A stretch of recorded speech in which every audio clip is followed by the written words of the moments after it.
Good afternoon. Welcome to this time and place made sacred by your presence, where we gather to celebrate the life of Charlie Smith with both sadness and in gratitude.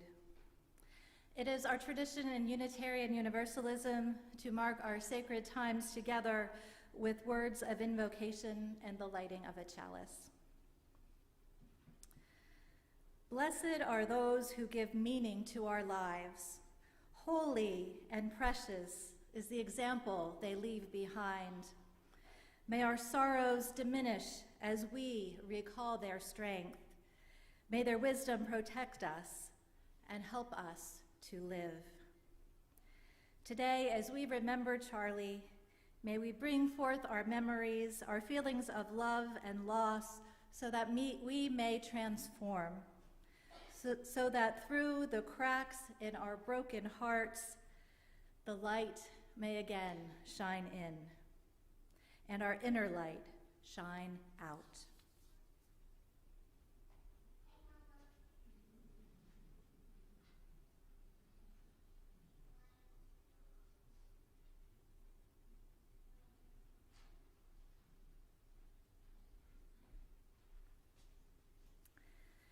Next, I will light our candle of memory and hope, which represents the light Charlie brought to this congregation and the many, many lives he touched. May this flame remind us of both our gratitude for his life. May we live the rest of our days conscious of the fragile preciousness of life.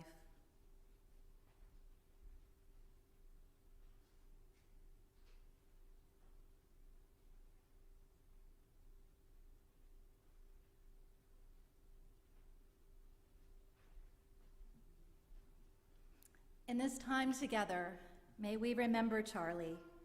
May we find strength in our faith and in each other, and may we be reverent witnesses to the life he led. As I reflect on Charlie's life, I cannot help but think of his many contributions to this congregation and the fact that he was designing plans for accessible access to this very chancel at the time of his death. I'm sure there were many other things he would have accomplished, wanted to accomplish, even as his health was failing and it was getting harder and harder to function physically in this world. Despite these challenges, he was still engaged, still involved, still willing to contribute with generosity, whether it was through his singing, his architecture, or his piano playing. Who from this congregation hasn't heard Charlie tearing up the keyboard right here or in the choir room after Sunday service? The Charlie I knew was thoughtful, contemplative, with a very unassuming kind of dignity about him. He was grieving the untimely loss of his son, Brendan. Yet, despite his health challenges, despite his grieving, Charlie was here, still giving, still participating, when I knew that on many days it must have been terribly hard to keep showing up, to keep going. We remember Charlie in our hearts, in our shared experiences, and even in the shapes and contours of this very building, where he helped introduce sweeping curves to a physical space full of boxy religious right angles. He gave us the open space that now holds the chalice sculpture. Charlie was our imagination, and one of the longtime members who imagined the fellowship into being what it is today. His presence has helped make us who we are, and we shall ever be grateful.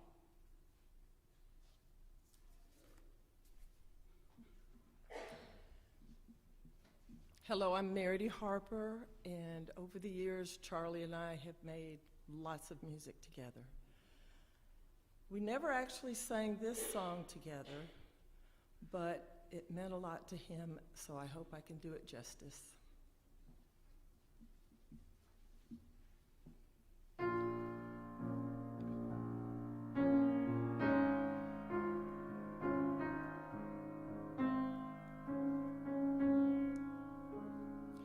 The birds they sang at the break of day start again. I heard them say, don't dwell on what has passed away or what is yet to be.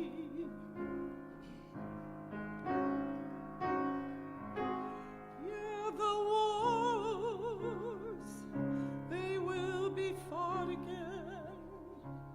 The holy dove, she will be caught again. Bought and sold and bought again.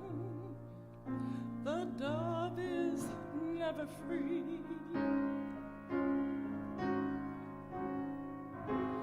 Ring the bells that still can ring. Forget your perfect offering. There is a crack in everything. That's how the light gets in.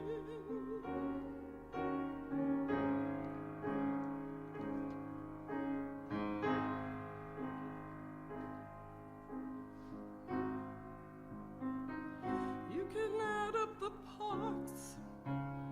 You won't have the sun. You can strike up the march. There is no drum. Every heart to love will come, but like a refugee.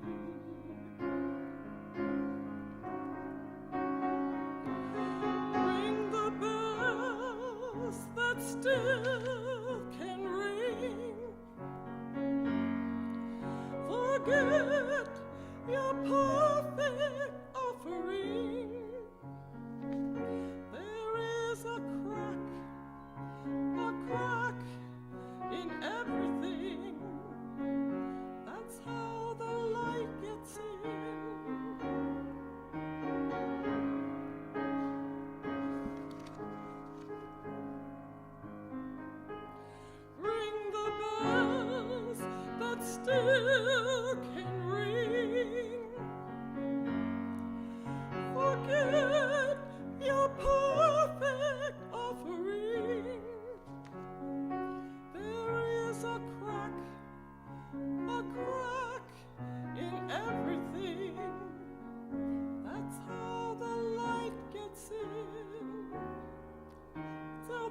light gets in.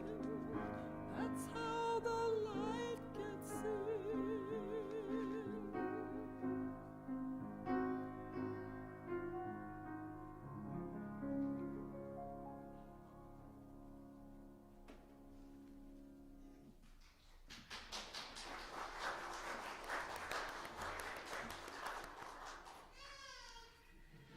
Thank you. As I spoke my reflections slightly out of turn, I would like to invite Betsy up to share her memories.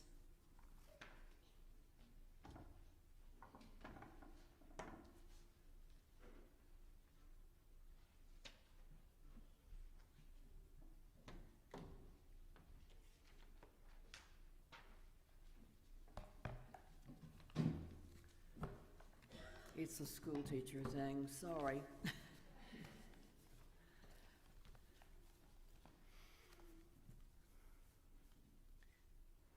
In 1962, I fell in love with Charlie Smith, the most complex person I have ever known.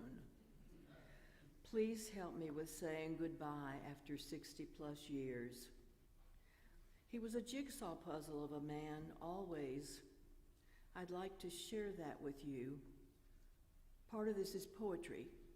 I'll start with one called Patterns.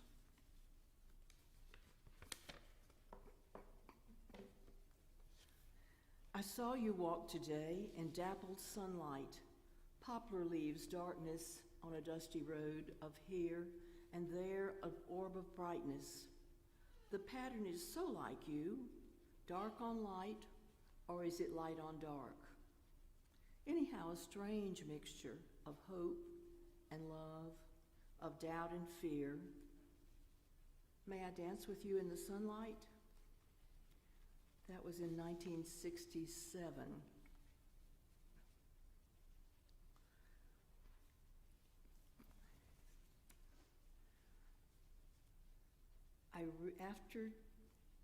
I want to tell you that Charlie lived lightly, but his loss has left such a hole in the fabric of my life that I need your help in sharing your memories and holding on to mine and letting go of what needs letting go of. I want to share with you through the lens of my memory. Hold my hand. Let's journey together. There was Charlie the creator, the designer. There was Charlie the musician. There was Charlie the listener, who always encouraged whoever he was listening to be themselves. And there was Charlie the perfectionist. But he liked Leonard Cohen, and you just heard Leonard Cohen. And the 4 lines that he wanted you to see are on the front of your program. He didn't ask for the whole song, he just asked for those 4 lines, and it's about not being perfect. He designed buildings for a living. I hope you will join us in the Fellowship Annex, which is the gray building in the middle of all this other red bricks. And it soars. If you look at it from a certain angle, it soars up to the sky.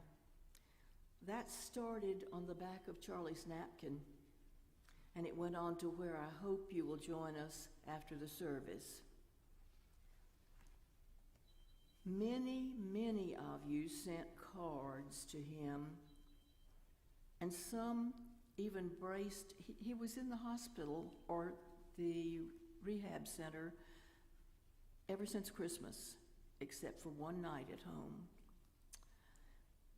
And you sent those cards. And some of you even braved the mountain roads and the ice to go see him in person. But I want you to know how much your cards meant to him and what happened with the cards. This poem is called Just Cards.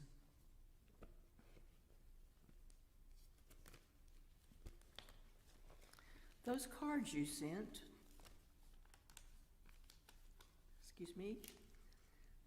Messages and thoughts, waves skipping toward a North Carolina mountain valley.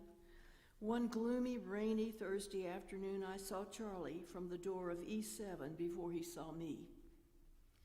There he was in the darkness of autumn care, E7, arranging, designing, rearranging your lovely cards. He was like that, you know, always trying for a spot of beauty, a bright splash of color and shine in a world intent on drab. And so those get well cards served as raw material for a design project. Who could have thought? On the lamp table of room E7, precious individually but part of a perfectly whole design to make the dark corner bearable.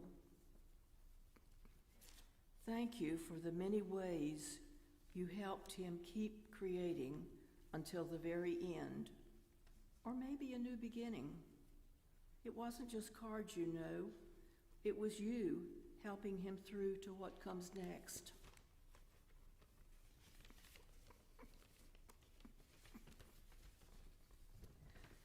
And then there was Charlie, the music man, Charlie, the piano guy. Somebody asked me one time which bearded person I was married to, because Hal Smith had a beard too, and they were about the same age. And I said, well, mine has a beard. And then I thought, no, Hal has a beard. And he was just playing the piano. Oh, you're married to the piano guy, the person said. And yes, I guess I was. I met him. He designed for a living, but he played and sang for his spirit to stay alive. I met him over Malaguena. I was decorating for a dance in Brevard, which was a big dark gym we were trying to turn into something more cheerful, and I heard Malaguena coming out of the corner. I hadn't paid much attention to Charlie. I'd met him. He'd carried my suitcase up, but I didn't remember him, really, until I heard Malaguena. And I went over to see who was playing. I got down off the ladder and went over to see who was playing Malaguena, and it was Charlie. He died with Sarah Brightman singing into his ear, thanks to Laura and the earphones. His favorite singers were always Meredy and Laura. Did his music ever help you survive a difficult day or a period? If that's the case with you, would you mind just raising your hand so I can see if it helped you ever survive something hard? If it ever helped your soul?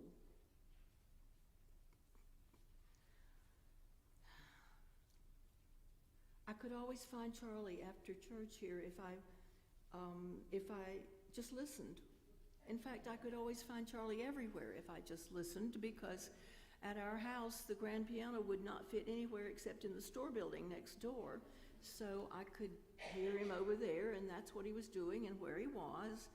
And after the lovely refreshments that you're going to have, and we have every Sunday here, often I wouldn't see Charlie, but I'd hear a piano coming from somewhere, and if I could find that piano, I would find Charlie. Often it was at this piano, but that's when he had an easier time getting up and down, and he wouldn't turn the lights on. He'd just be in here playing away at the piano, or in the choir room, or in our store building, but playing away. And his last day here, his last time that he came to the fellowship here, was in early December, and he sang with Meredy and the Winds, Marshall and Jeanette. Are you here? Marshall and Jeanette. There they are, okay. Yes, he sang from, I guess, right here. He was sitting and they were standing around, and he sat and sang, and the next week he dived back into figuring how to make the whole area more handicapped accessible. He wasn't a chatterbox. That's an understatement. So is the fact that he was a complex personality. But he wasn't a chatterbox, he was a listener. And a listener who encouraged everyone, all the dreamers, especially children, and shy folks, to follow their dreams. Is Leland here? Would you just raise your hand, Leland? That's all you have to do, just raise your hand. Where's Leland? There's Leland, okay. Leland and Charlie had conversations in which Charlie tried to encourage Leland to be Leland, and Leland is Leland. Thank the goodness. He's wonderful. He's our next door neighbor in Saluda.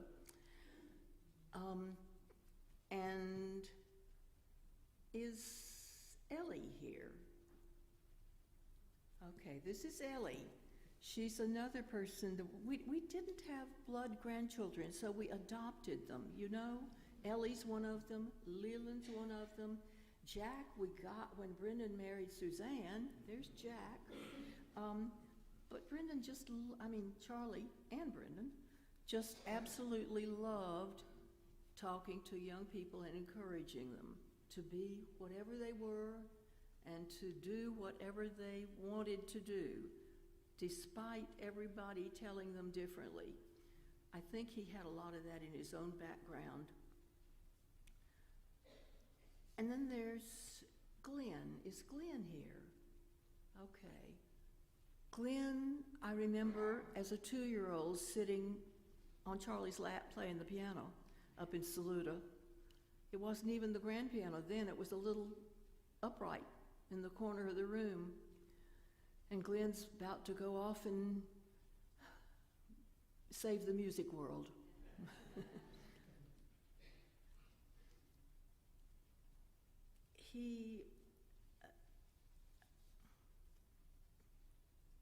Did he ever encourage you? Can you remember a time when he listened? Because he didn't talk, he just listened. When he listened to you, and it meant a lot, and he encouraged you to go ahead with whatever you were doing. Unfortunately, he did that with me with poetry, and so you're stuck with me reading poetry. But fortunately, there are only like 2 more, and they're short. One of them is called From Ground Level.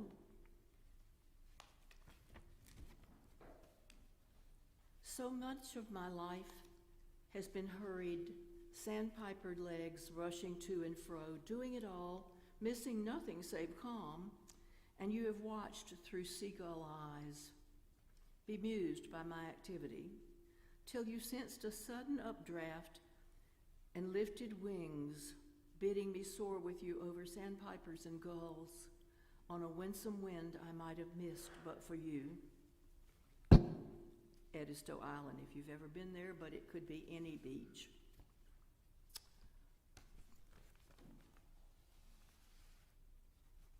He was the ultimate perfectionist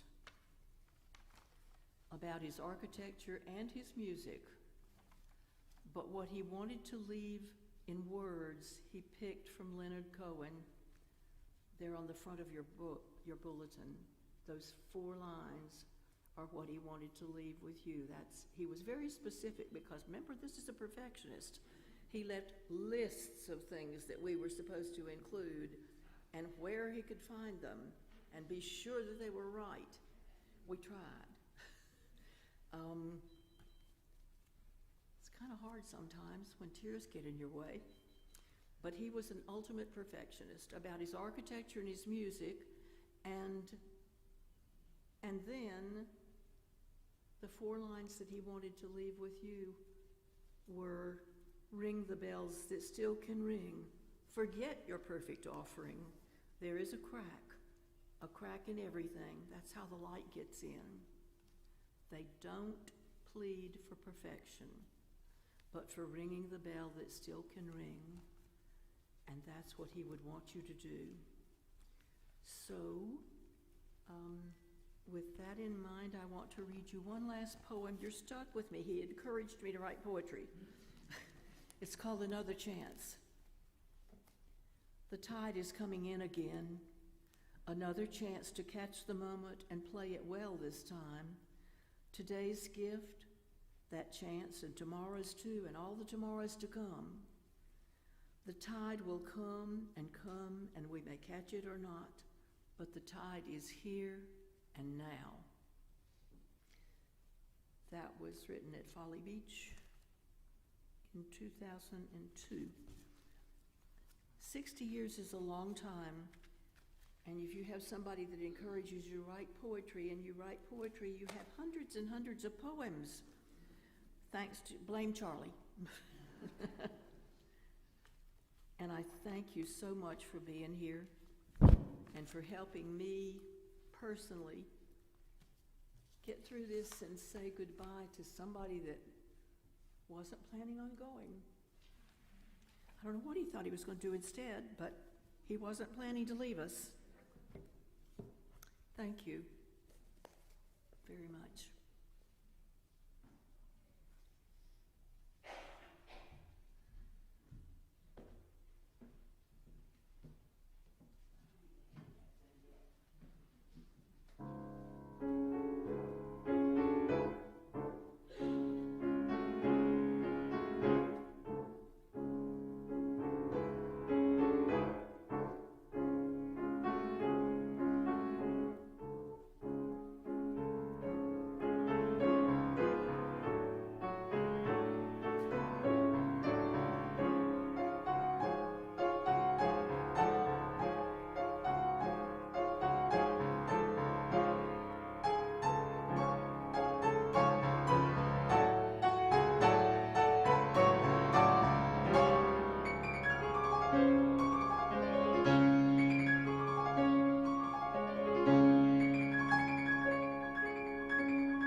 Oh, thank you, Dionisio.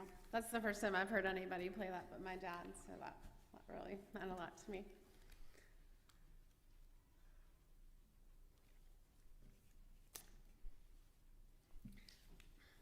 Music, the first language. Living in a left brain world. You can't take it with you. These are the 3 titles to 3 unfinished writings that my dad left on his laptop in a folder called Charlie's Writings, in all caps. The file was aptly named Musings from the Front Porch. My dad had a lot to say, and often the way he communicated was subtle. By sharing his time and his talents with us, he shared his beautiful music, often unintentionally, just because he loved to play and sing. He shared his innate sense of design in the spaces he created. He shared his insight and sense of humor when he spoke. And he shared a calmness with those around him, a warmth that could be described as golden brown, mahogany or walnut, or like the color of the old ash tree in the backyard, whose roots still remain embedded in the landscape long after its last leaves have fallen. You see, my dad and I always joked about how architectural narratives often miss the point, because as he put it, describing an idea with words is like building a tree out of lumber. That's not to say that words, as we've heard today, do not remain our most effective and ubiquitous vehicle for communication. And for some, like my extremely talented and lovely mother, the most powerful art form with a beauty that stirs the soul, something that both me and my dad admired and cherished. I love her poetry. But words were not my dad's first language. Rather, music was, as he mused on the front porch that day. So that's why it means so much to me and my mom that Dionisio, Merity, and soon John and Sharon took the time to share their talents with us today so that we can enjoy the music that meant so much to my dad. Some of these songs, like Malagueña, played a significant role in his life, and others were songs that he left for us to share with you. He had so many things he wanted to say that he was unable to say out loud, things that he was thinking about or didn't really know how to express, or when he did know how to express them, and it was a time when people weren't available, like the middle of the night, or when we were all just too busy to take the time to stop to listen to what he had to say. And so that's why in this folder called Charlie's Writings, he left very specific things. He left an elaborate family tree, another family history, complete with geographical moves and historical reference points, personal narratives about growing up in Greenville with observations about himself and his place in the world, as well as some more universal musings that seem to be his way of leaving behind wisdom for us in this left brain world. I'd like to share some of those with you right now, because I think you would want it that way, and also because I think you'll enjoy it. The first one's called communication. I was once told that when I said I didn't have anything to talk about, I should talk about not having anything to talk about. It was amazing how long the conversation went on after that. All communication has meaning, whether understood or not. Even non-understanding produces feelings to the receiver that constitutes an exchange, even if the intended meaning is not conveyed. So I suppose that means if you are in the presence of another person or an animal, there is a communication, though sometimes transposed because of the hearer's own life experience. This one is called half-life. Change is life, or conversely, life is change, so we can't avoid it. We must deal with it as it comes. Everything we think we know has a half-life, just like radioactive materials. In a given length of time, half of what we know will either be refuted or become obsolete. If you break down facts and ideas into general categories, like science, religion, medicine, for example, and study their half-lives, most are amazingly short, like 10 to 20 years. Not only does that mean constant change for us, but that every 10 to 20 years we have to reconsider the things that we know. Interestingly enough, since dividing 2 never reaches 0, that implies that any harebrained idea ever held by anyone a century ago is still half alive and well somewhere today.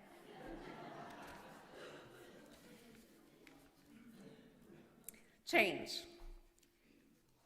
It seems to me, this is my dad, that the most important thing to learn in life is that everything changes. Nothing stays the same through time. In fact, that is the essence of time, constant change and movement. Time is measured by movement, the movement of the earth and the sun. It has been divided into logical divisions, which we call days, hours, and seconds. But all of these are arbitrary decisions that we have made. The movements of the planets are not constant. They change as time passes. Not much, but measurably. The earth doesn't spin on its axis, it wobbles. So if you're looking for something permanent, you're out of luck in this reality. And the last one is called creativity. The single most important quality that separates humans from the remainder of the animal kingdom is creativity. So say anthropologists and other people who worry about such things. The implication is that humans have the ability to not only create things, such as art and music and buildings and inventions, but we also use creativity in every minute that we live, in assessing a situation and planning for future action. At this point, we're not talking about the quality of creativity or its uniqueness, only that to make any plans for the future is creativity. Anthropologists have never had a cat as a pet.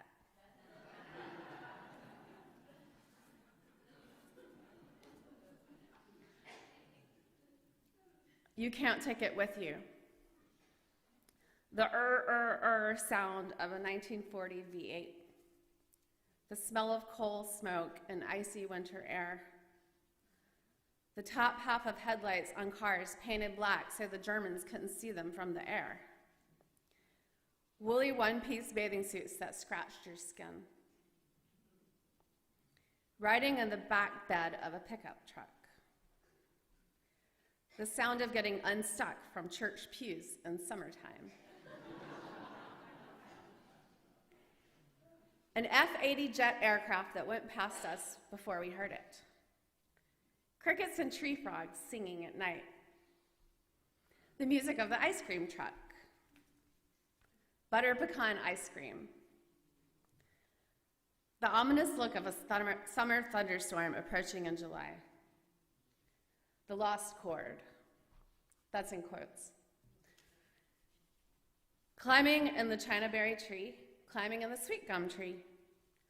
Christmas parades and the Parker High School band. As we talked about, the December 14th holiday music extravaganza at this church was my dad's last hurrah. Singing here on stage with Meredith, Jeanette, and Marshall Wynn meant so much to him and to me to get to hear him sing one last time. This Christmas Eve, when I arrived here, expecting to meet my parents and learned that my dad was unable to come down to the service, I knew it was serious. You see, we've sung Silent Night by candlelight together every Christmas Eve for as long as I could remember. He would never miss this family tradition unless his body would no longer allow him to be where he wanted to be. I believe my dad's soul, like all of our souls, live in the intangible. This is why he spent so much time thinking about and creating ways to communicate beyond normal conventions, like the telephone, for example.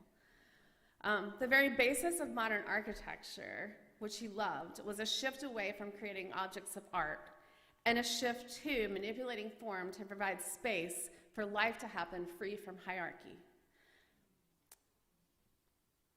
That's why next year, when I sing Silent Night by candlelight out here on the patio that my dad imagined, I believe my dad will be there. I believe he's in our smiles when we remember something funny that he said. I believe he's in our memories when we think about the times that we've shared. And I know he's in our hearts, and he'll always be there just like he is today. Thank you for sharing this moment with me.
One of the most loving ways to remember someone is to tell stories and share memories. I would like to invite those who would like to come forward and share a memory of Charlie you hold. Perhaps it's a short story of an experience you shared with him, or perhaps it is something he said or did that was significant to you. And if it's difficult for you to come to the microphone here, I invite you to raise your hand and I will bring the microphone to you.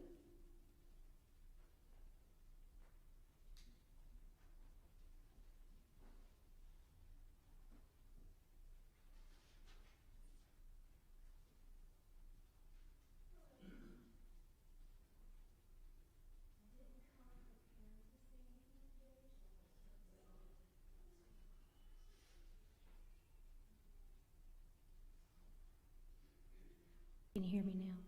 Okay. I didn't come prepared to say anything today, so if I start rambling, please bear with me. I had the honor of marrying into this family in 2017. I was married to Brendan for, I guess, 7 years? It doesn't seem long enough, sorry. When I first went to Saluda to meet the family, I was given a test that I wasn't aware of. I was left on the porch with Charlie, with his pipe, and what Brendan said to me was that Dad doesn't talk a lot. He definitely Brendan didn't inherit that at all. But Charlie doesn't talk a lot. But when he does say something, it's very important. It's like, okay. So we sat on the porch in silence for about 30 minutes.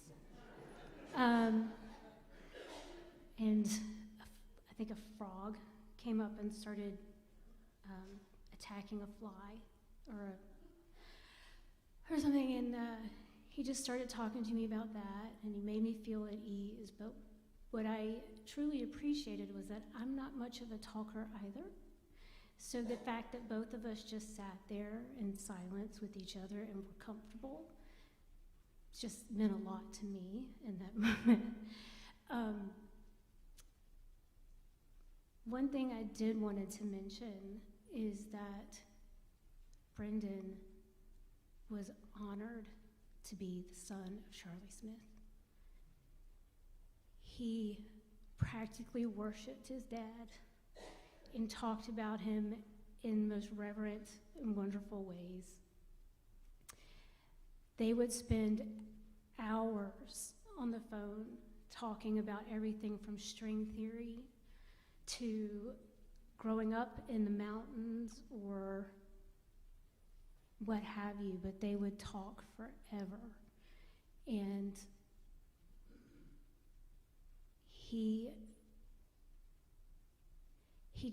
we have a piano, an electric piano, that Charlie came and played on one time and recorded, and Brendan would play that recording over and over and over.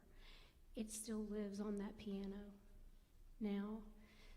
So, anyway, I just wanted to let everyone know just what a special and wonderful man Charlie was, and how much he took Jack under his wing and made him his grandson and everything else, and what a wonderful family that this is to be a part of. Thank you.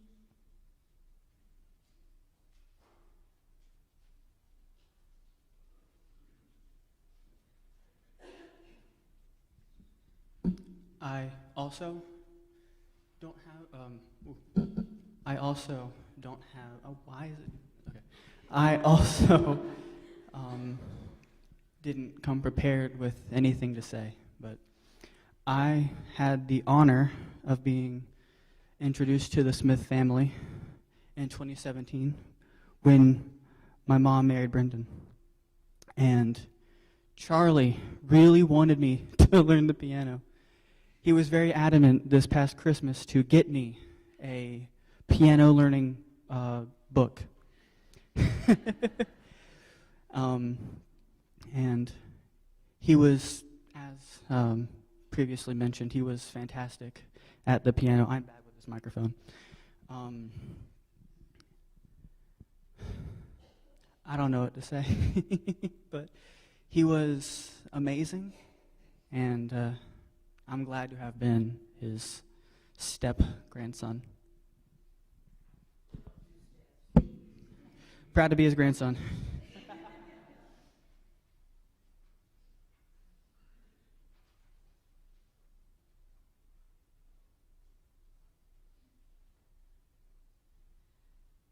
When Charlie was helping us to figure out, what to do with our building after we purchased this People's Bible Church building, one of the things he said to me on one of the many building task forces that we had at the time was that if we don't shape our environment, it will shape us.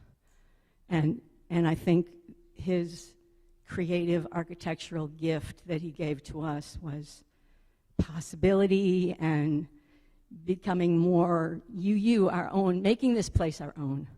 And I do hope that we can continue with that, with some of the plans he had about making this place more accessible as sort of a continuation of his legacy.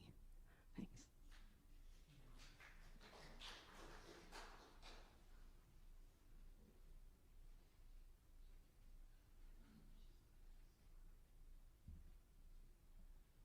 Well, my two memories of Charlie are sort of bookends because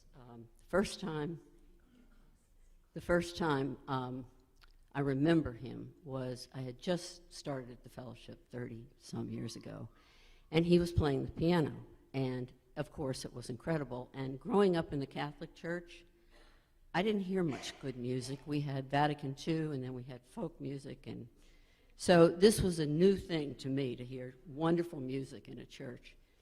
So, I didn't know anybody. I didn't know Charlie, obviously, from what I'm going to tell you. So I went up to him after the service, and I said, that was beautiful. He never looked up. He just was still playing.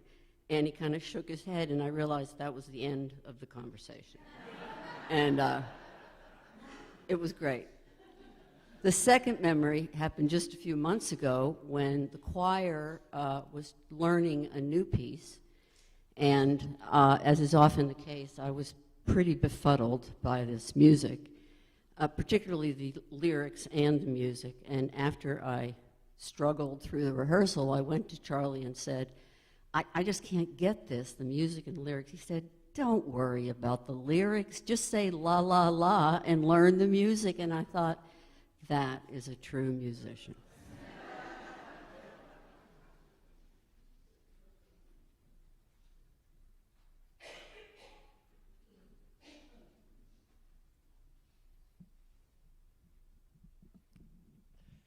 Is that right? If Hal Smith was my paddling and rafting brother, Charlie Smith was my brother in music.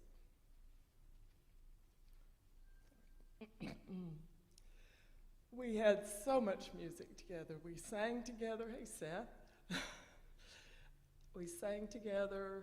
Often he would accompany me, sometimes serious stuff like weddings and funerals and whatnot, sometimes silly stuff like talent night.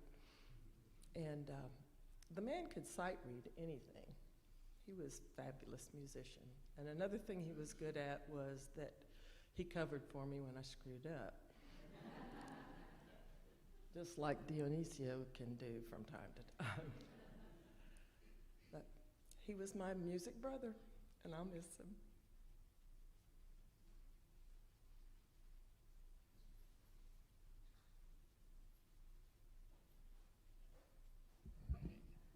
Hey, Richard.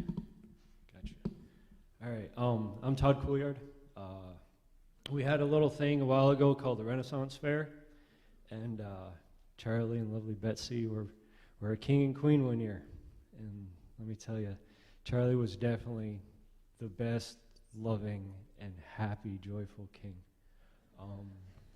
he's always been that way to me. I have a firm grip. And Charlie was special to me, as a lot of people here.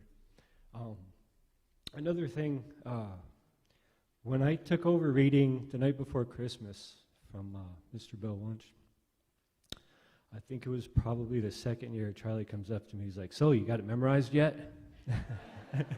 And then starts reciting it. And I'm like, no. I still don't have it memorized. But he was brilliant for that. So actually, ever since then, I've always thought about him and knowing it by heart. So one day I'll have it memorized. I won't skip a page. Because actually, there was one time I did mention to him about leaving out the part of him, St. Nick smoking the pipe and circling the wreath, and I kind of left that out, and he's like, "You can't change tradition like that. You have to read it the way it was." So no more skipping pages. But yeah, Charlie, he's definitely loved and who we missed.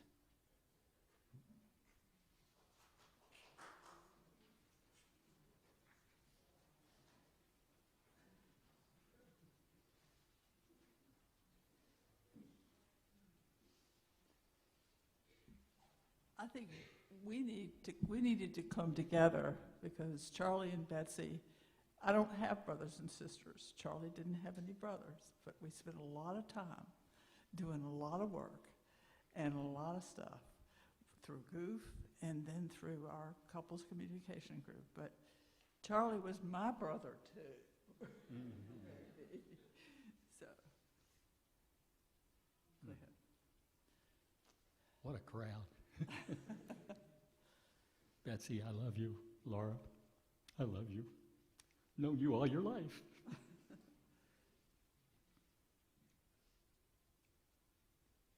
52 years. He was always the guy I wanted to be around. I wanted to know what he knew, feel what he felt, and see what he saw. And our time together in the outdoors taught me so much. When I found out he had lived and loved California, we went to California following directions and maps that he handmade for us.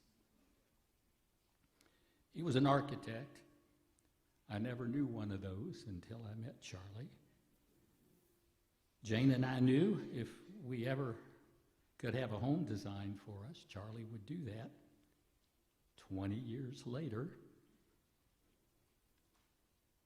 the opportunity happened. Charlie's instructions to us was that he wanted to sleep with us. And we laughed about that for many years. But indeed, he did. Because on backpacking, camping trips, and sleepovers at each other's homes, spending 9 days in a backpacking tent with Charlie in the River of No Return wilderness in Idaho, he got a pretty good idea of how I lived. That sealed the deal, and we've been in the home 32 years and hope to be several more years there. It is our nest. And he asked me, "What do you want it to look like?" Well, I don't really know. And he said, "Well, how do you want it to feel?" Yeah. It's like, how do I want it to feel? I hadn't thought about a place being a place that you needed to feel, except for outdoors. You know, that's where I felt. But it's like, oh, and I feel him in our house.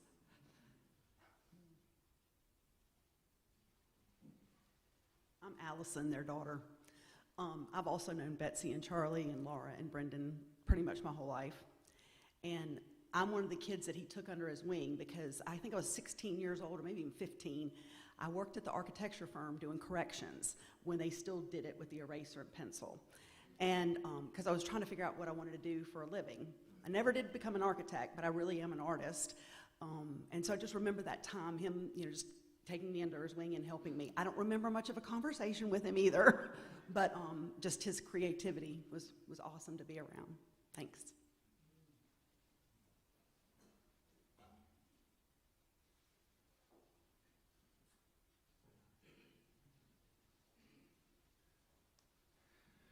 And I'm also a member of the Old Timers Club, and I go back in the fellowship quite a ways, as did my father. And one of the cherished memories I have from growing up in the UU church was when the building was out on Buste Avenue, and the piano was an upright piano on the right side. And one of my favorite things was coming in on a Sunday to listen to Charlie play. Even though I couldn't tell a flat from a sharp, Charlie's music, I mean, it was infectious. It got into you, and it made you, it inspired you. And that was one of the highlights of my Sundays, was listening to Charlie play. Another thing that I noticed about Charlie, like my father, he expressed his love for others through actions. My father also was a member of the Red Beard Club, and like Charlie, my dad was a little bit quiet, but he had a lot to say through his actions, and I know they had a mutual appreciation for each other and a respect for each other. And I remember visiting you, I think, in Sherwood Forest. Is that where you had a house? And it had something to do with a pipe organ. There was a pipe organ that they were trying to get for the fellowship, and it was from the synagogue. Some of it ended up in the garage. I think it may still be there. But I know my father had a great respect for Charlie, and so did I. I wish I had just an ounce of the talent and the creativity that he had, but he is definitely an inspiration to myself and my family. Thank you.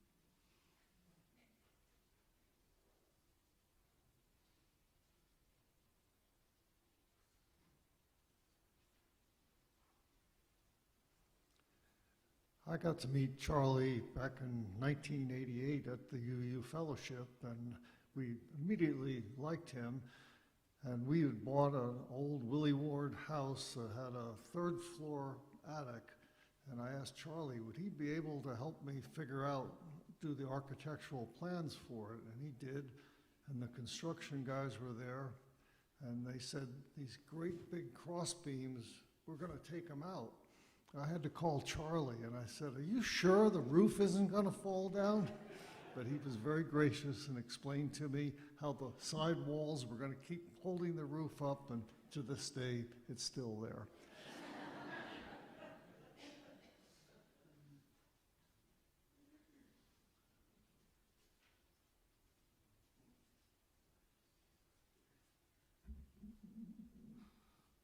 It's amazing how time flies. After we outgrew the Buste House, we moved to the YWCA and bought a beautiful piece of property on East North Street. I hope somewhere we have the plans that Charlie made for the beautiful building we're going to have on East North Street that we outgrew before we ever left the YWCA. And one other thing, I remember we were camping one time with a bunch of UUs, and my son and daughter was small, as well as Laura and Lyndon. And Charlie and Betsy said, we're going to go see Trail of Tears. And they took my son and daughter with them to see Trail of Tears. My son is now in his 60s, and he's retired colonel in the Army and runs his Harley all over the world.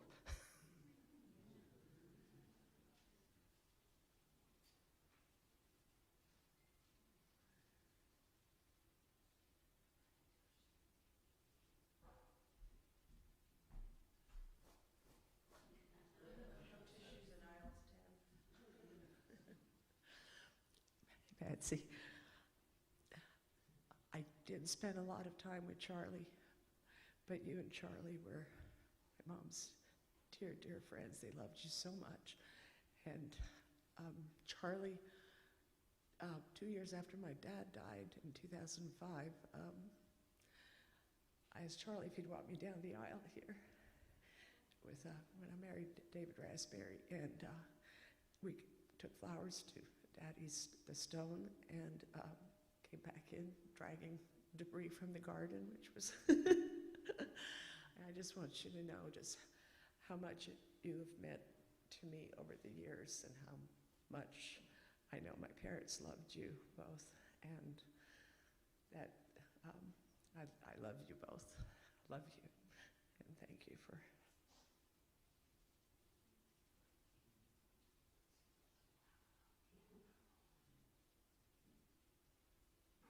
These flowers are from her garden.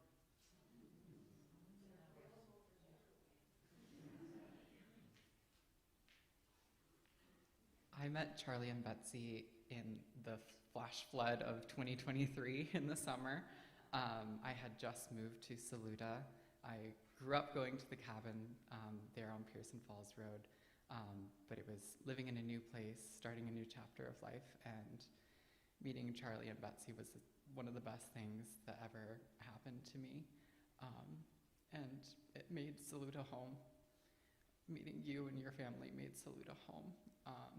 And I was in the middle of a very crazy, out there history project researching the convicts that built the railroad, and Charlie was ready. And his perfectionism was so perfect for analyzing historical maps and pinpointing locations where there might be evidence to find and people to reach out to, and his love and encouragement is something I still carry with me and continuing to pursue that research. And Saluda will always have his memories and hold on to them forever. So I love you both.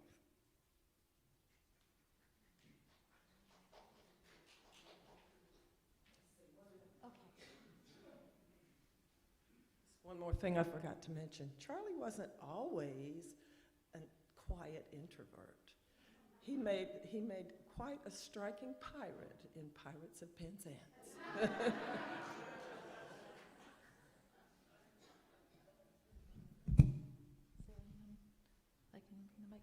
Anyone? Cool.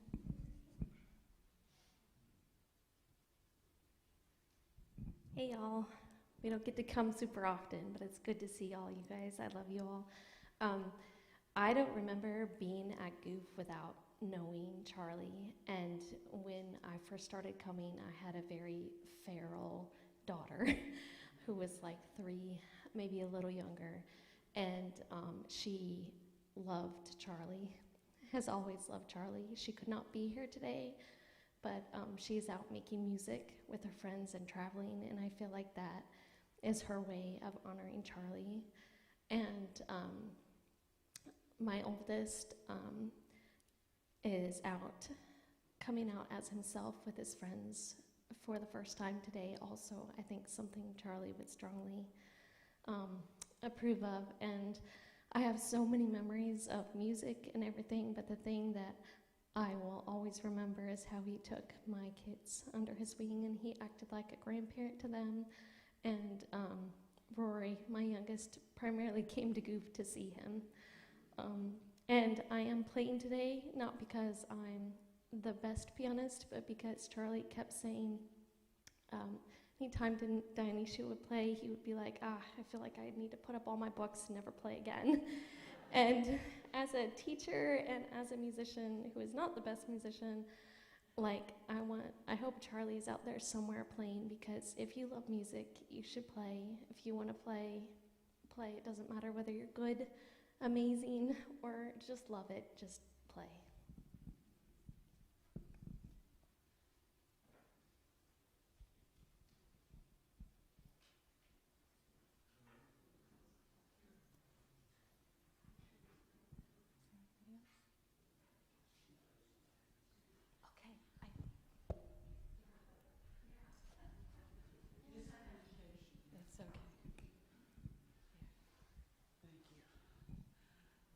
There's a little backstory to this that I'm going to tell you. When I was 19, I was working in a bank in Greer, South Carolina, not Greer. And we heard music on the loudspeaker daily.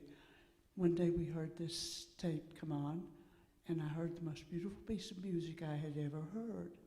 Thereupon, it became my favorite piece of music forever. Well, fast forward about 20 or so years, and I can't remember which building it was in. Could be Hillcrest, could be this one. But every morning after Charlie played the offertory and the service was over, I would go up and ask him, not every morning, but every time I was there, I would go up and ask him what he had played. Half the time I hadn't heard of it before, but I was appreciative anyway. And then one morning a miracle happened. He played my favorite piece of music. I thought I was going to go to heaven, even though I didn't believe in it. And he played so beautifully that I hope he knows somewhere how much that meant to me. And I think somebody's going to play now. Yes. Chopin. Excuse me, Chopin.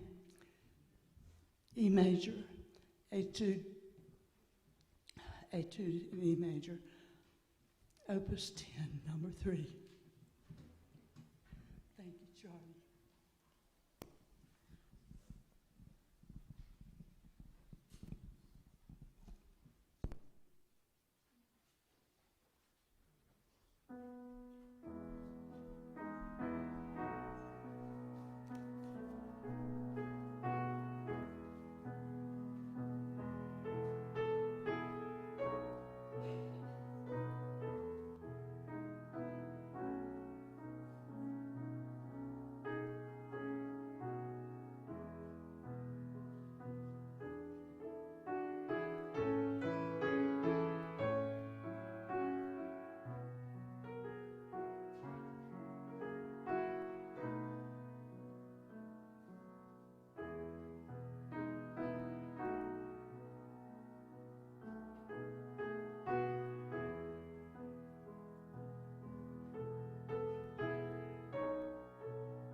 As our service draws to a close today, I have some brief instructions. If you would all remain seated during the postlude, for I'll be seeing you. And then at the end of the postlude, I'll be escorting the family out of the room, and if the rest of you could remain as John continues to play, at least as long for the family to leave the room, that would be much appreciated.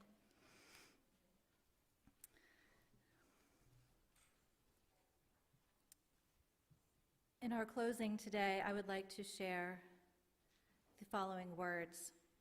We are each other's immortality.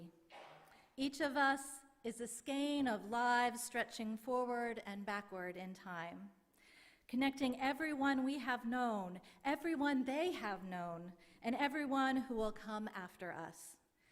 We carry each other back from the threshold of life and death.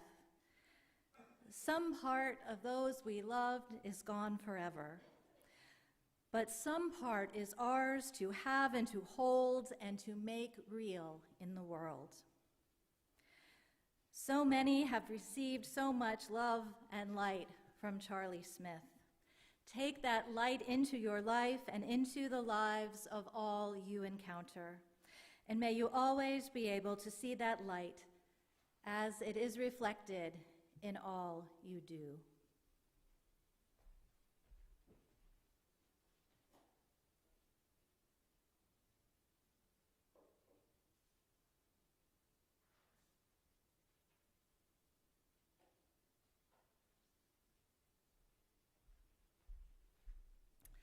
Dear ones, go in peace.